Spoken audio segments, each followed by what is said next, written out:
લખતરના ભાથરિયા ગામની દીકરી બીએસએફમાં ટ્રેનિંગ પૂર્ણ કરી માદરે વતન પધારતા ગ્રામજનો દ્વારા ભવ્ય સ્વાગત કરાયું। લખતર તાલુકાના ભાથરિયા ગામની દીકરી વંદનાબેન મહિપતભાઈ મેણિયા બીએસએફની ટ્રેનિંગ સફળ રીતે પૂર્ણ કરી માદરે વતન ભાથરિયા પધારતા ગ્રામજનો દ્વારા ભવ્ય સ્વાગત કરવામાં આવ્યું। ભાથરિયા ગામની વંદનાબેન નાનપણથી દેશની સેવા કરવાનો દ્રઢ સંકલ્પ કર્યો, જે તેઓએ સાર્થક કરી બતાવ્યું। 19 વર્ષની ઉંમરે રાજસ્થાનમાં યોજાયેલ બીએસએફની ભરતીમાં તેઓ સિલેક્ટ થયા।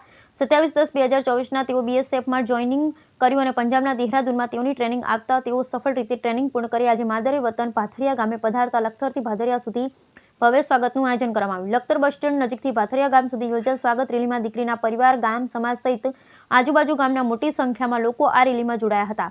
ડીજેના તાલે રાષ્ટ્રભક્તિના ગીતો સાથે નીકળેલી રેલીમાં મોટી સંખ્યામાં લોકો જોડાતા સમગ્ર વાતાવરણ દેશભક્તિના રંગે રંગાઈ જવા પામ્યું તથા 11 મહિનાની બીએસએફની આખરી ટ્રેનિંગ સફળ રીતે પૂર્ણ કરી પોતાની દીકરી ઘરે પધારતા પરિવારજનોની આંખમાં પણ ખુશીના આંસુ છલકાઈ જવા પામ્યા।